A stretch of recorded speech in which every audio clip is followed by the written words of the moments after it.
Enculé, mais j'y arrive pas aujourd'hui.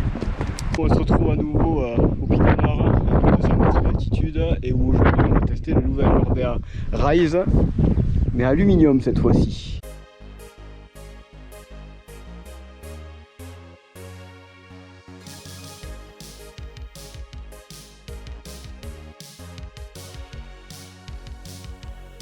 Je tiens à remercier le magasin Choulaka à Portée-sur-Garonne qui m'a, comme l'an dernier, fait confiance et m'a prêté ce superbe Rise H30. Je vous mets le lien du magasin dans la description de la vidéo. Ensuite, je veux remercier la marque française Bezas que vous trouvez ici avec cette sangle de cadre tout équipée avec chambre à air, des monte-pneus, tout le bazar, tout le nécessaire. C'est une marque française qui produit tous ses produits dans le Tarn, donc je suis très content d'avoir ça parce que ça me permet de rouler sans le sac à dos, tranquille, à l'aise, juste le harnais pour pouvoir filmer. Pareil, je vous mets le lien dans la description de la vidéo, bien entendu. Maintenant, il est temps de parler du vélo, tu crois pas? Allez, on y va. Donc ici, on a le nouveau Rise, Orbea Rise H30, modèle aluminium. Sans pédale, il pèse 20,58 kg. Là, j'ai rajouté les pédales, la gourde et tout le bordel. On doit être à 21,5 kg à peu près. Il faut savoir un truc, c'est qu'en état de marche tel quel, il pèse tout juste 1 kg de plus que l'Orbea M20 que j'ai testé l'an dernier. Sa différence, là, c'est qu'on est sur entrée de gamme. Et tu vas le voir avec certains équipements qui font un petit peu bizarre sur ce type de produit à plus de 5000 €. Notamment les freins, on est équipé en MT401. Qu'on pourrait juger d'un peu léger, mais bon, en même temps, il faudrait bien faire des économies quelque part. On a une très belle Marzocchi Bomber Z2, très belle Marzo. Marzo, je vous le rappelle, ça a été racheté par la marque Fox. Et en toute logique, du coup, je retrouve un Fox Float à l'arrière. Ensuite, on va avoir un très beau dérailleur Shimano SLX avec le système de rétention de chape ici. Où hop là, on bloque, on déraille pas. Là ici, je crève, je débloque et c'est bon. Là, on va le laisser activer. On va retrouver sur ce modèle l'afficheur. Donc tu l'allumes, voilà, tout ça s'allume normalement. Tu as, bon, tu peux rouler en moteur éteint. Tu as l'éco, le trail et le boost. Eco, Trail et Boost, ce sont des modes d'assistance que tu vas pouvoir changer directement dans l'application E-Tube de Shimano. La seule information intéressante finalement, ça va être les kilométrages restants, enfin estimés. Donc par exemple en Eco là, il m'estime 151 km restants dans le mode Eco. Mais pareil, si je change, en Boost il me reste juste 50 km d'autonomie. Bon, sachant que ce vélo, voilà, tu as un vélo électrique ici qui est hybride, entre musculaire et électrique, et de par son poids, c'est un produit qui se roule sans problème à la pédale moteur éteint. Bon, je l'accorde, ça va être un peu long, mais genre sur du faux plat montant ou avec un petit vent de moteur, franchement, ça se passe plutôt bien. On retrouve une selle physique Taiga qui n'est pas la plus confortable du monde, mais franchement ça va, ça reste quand même une selle de marque, de grand constructeur. On a une tige de selle de chez Orbea. On trouve sur le poste de pilotage, il n'y a pas de matchmaker, donc c'est un petit peu dommage parce que ça fait moins joli, mais en même temps on est sur un produit d'entrée de gamme. La fourche peut se bloquer jusqu'au bout, on a 3 positions d'ailleurs. Pareil pour l'amortisseur, on a la même chose. Et enfin, la très grosse nouveauté de l'aluminium, du Rise aluminium par rapport au Rise carbone, c'est sa batterie. Ici, c'est plus large que sur le carbone. Et pourquoi c'est plus large? Tout simplement parce qu'ici, ils ont mis une batterie à 540 Wh. Et là, du coup, tu tombes sur un produit qui va encore plus loin dans la démarche du vélo hybride qui veut t'amener à en faire encore plus qu'un vélo électrique traditionnel. Et quand tu es en canne et que tu peux éteindre l'assistance ou juste rester à par exemple 28 Nm en mode éco, et mine de rien, ça peut te faire des belles sorties. Donc là on va aller l'essayer tout de suite, on va aller se régaler. Le but du jeu pour moi ça va être de faire à peu près la même sortie que j'ai fait l'an dernier.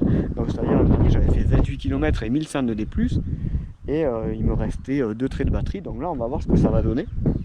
Et c'est parti, ça s'allume ici, hop là, tout bleu, regarde comme c'est beau. Waouh.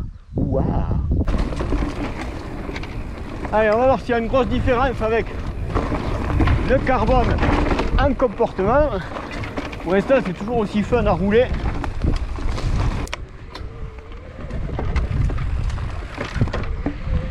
Alors là, à Mondeco, mine de rien, t'es obligé de pédaler un petit peu quand même. Alors on retrouve le bruit si particulier du moteur EP8 RS, où tu as l'impression que tu es en train de perdre la chaîne alors que pas du tout.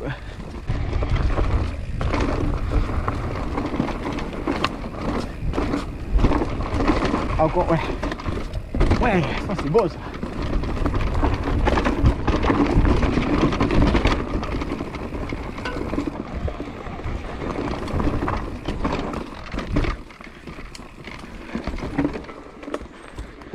Là, je peux te dire que le moteur, on est loin du Bosch. C'est pas intrusif. Hein. Alors, le dissecteur à l'avant, il est toujours aussi cool. Ça, y a pas de souci. Par contre, le Recon derrière, je l'aime toujours pas ce pneu. Beaucoup trop.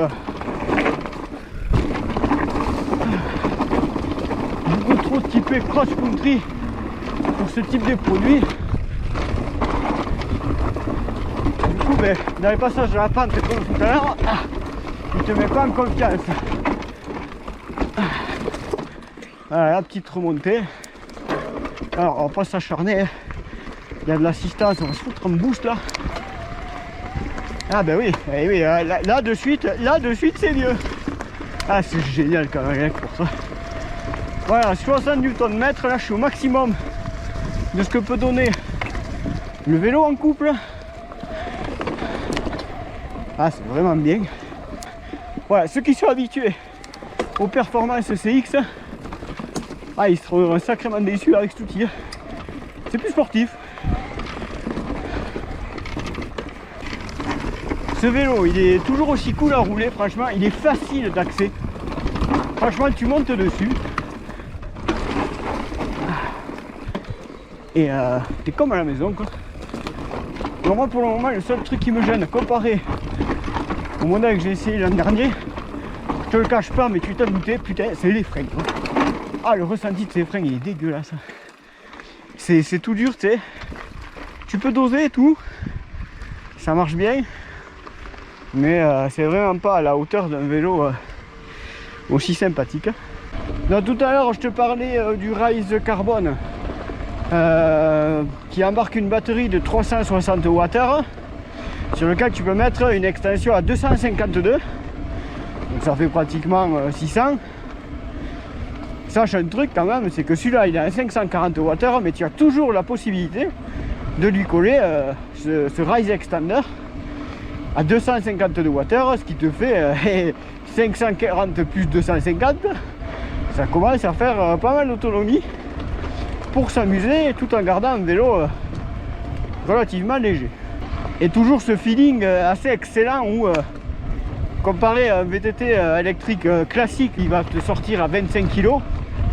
Mais la grosse diff, c'est que là tu es à 21 kg et tu n'as pas un vélo qui t'emporte dans la pente, tu peux le manier encore comme un vélo quoi.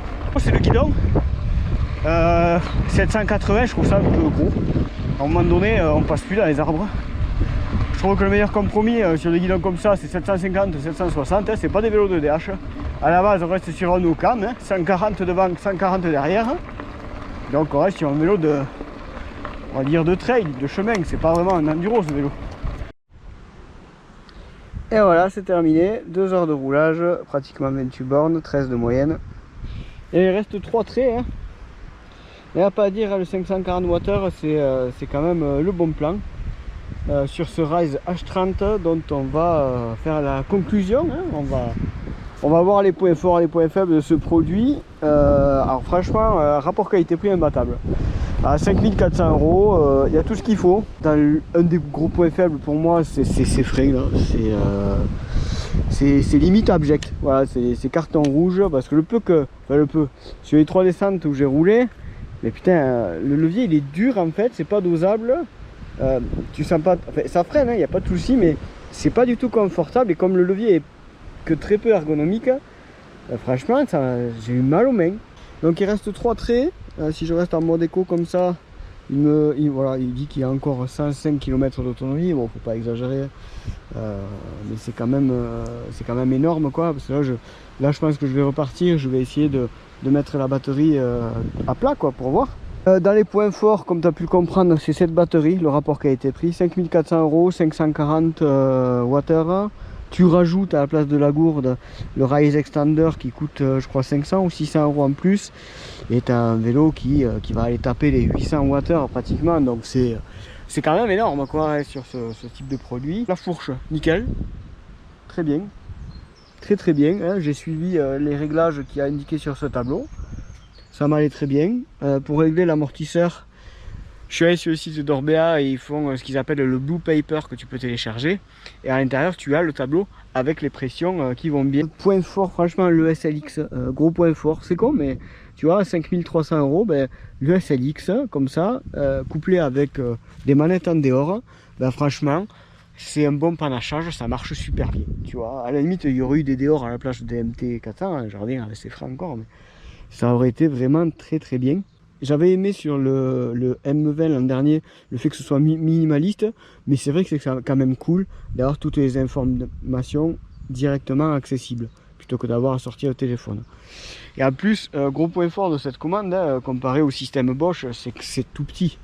Il est vachement moins sujet au choc comparé au Bosch qui est souvent ici et qui lui, bon, une mauvaise chute et tu es quasi sûr que tu le pètes.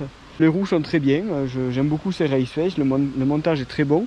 J'aime toujours pas ce pneu, ça me correspond pas du tout. Je sais pas, c'est trop rose. En plus, pour moi, c'est pas un pneu all mountain, ça c'est vraiment un pneu cross country que tu pourrais trouver sur un Oise quoi, mais pas sur un Ocam ou sur ce vélo. Le dissector comme ça, c'est toujours de la bombe. Je pense qu'on a fait le tour. Le Shimano P8, ben, il fait toujours du bruit, le petit toc toc là à l'enclenchement. Bon, une fois que tu t'y es fait, c'est pas si gênant, hein. Ça fait pas chier franchement. L'application YouTube, donc là je suis connecté au vélo. Ici tu retrouves les modes du profil 1, donc le Eco, le Trail et le Boost. Sur les Eco, comme tu vois, bon, le type d'assistance je sais pas vraiment à quoi ça sert. Tu peux le mettre en Eco comme en Powerful, je comprends pas trop le machin.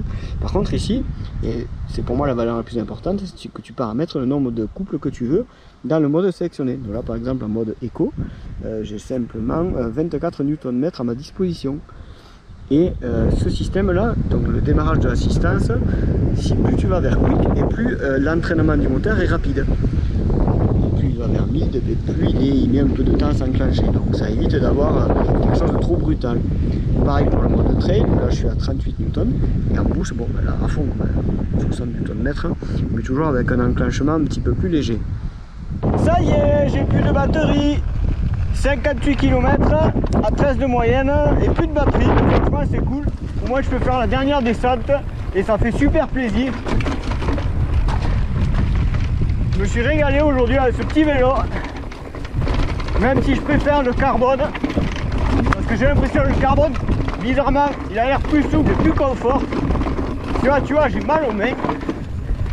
Malgré tout, ça marche bien quand même. Franchement, ça fait bien le travail. Il n'y a pas de souci. Je suis content de ma journée. J'ai bien roulé. Je suis allé chercher des pistes. Ça faisait longtemps que j'avais pas fait. Franchement, j'ai kiffé. Ce vélo, c'est vraiment un super produit. Il n'y a pas à dire. Une fois que tu as chopé les bons réglages de suspat, tout va mieux, ça c'est clair. Il n'y a que ces freins à changer, mais je crois que tu as compris.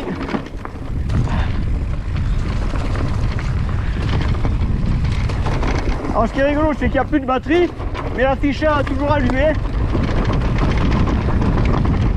Je pense que si tu as oxyque, ça peut te faire râler ça.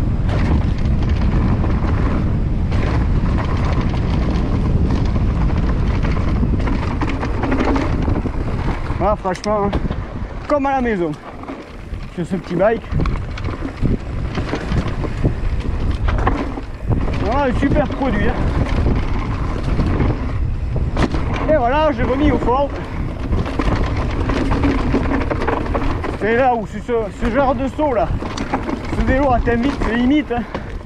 Faut pas oublier qu'il n'y a que 140 débattements. Alors de temps en temps ça va, mais si tu fais ça tous les week-ends, eh ben t'as intérêt à faire souvent l'entretien de ton amorto. Putain, ce passage il est énorme. Hop là. Un petit régal, c'est un bijou ce vélo. Même si je t'avoue que si j'avais les sous, ce serait le carbone. Juste parce qu'il est plus réactif. Il paraît moins collé. Enfin, collé, guillemets quoi, mais je veux dire, comme tu as du carbone, tu fais passer la puissance quoi. Et, wow. Et tu sens que sur celui-là, la canne à lui c'est un petit peu plus souple. Mais ce qui me fait vraiment bizarre, c'est que je trouve que j'ai plus mal aux mains avec celui-là que quand j'avais roulé l'autre l'an dernier en carbone sur les mêmes pistes. Tu vois, et ça marche quand même. Franchement, c'est énorme, tu vois, avec... Hop. Tu te dis pas avec 140 sous. Pour ça que... Ah, pas le moteur là. C'est pour ça que si tu peux, si tu as les sous, tu peux partir sur ce modèle. Tu y colles une fourche à 150, pas plus, sinon ça fait trop. Ça alourdirait beaucoup trop le bike. Et après, c'est un petit bijou très proche d'un vélo musculaire en sensation. Et finalement là, je trouve que le kilo de plus comparé au carbone ne sent pas tant que ça. Tu vois, ça marche bien. Ça répond comme il faut quoi. Wow. Oh, le pilote professionnel. Qu'il est con. Ah, c'est vraiment bon.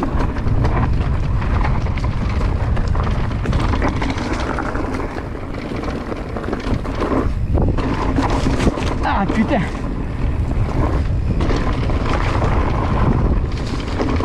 Ah, franchement ça va bien.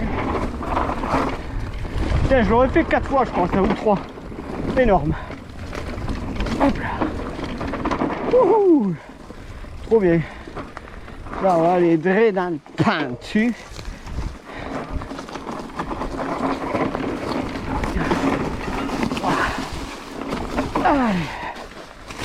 Allez, à la soupe.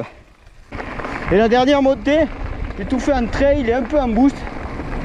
Mais arrivé à 1 km d'autonomie restante, il te force en mode éco. Et du coup, bah, tu finis en éco jusqu'à ce qu'il n'y ait plus d'assistance. Il n'y a pas à dire aujourd'hui, les vélos que les constructeurs sortent, c'est des machines de guerre. Donc merci d'avoir regardé cette petite vidéo qui vaut ce qu'elle vaut, mais je me suis vraiment régalé, j'ai pris plaisir encore une fois à essayer ce vélo.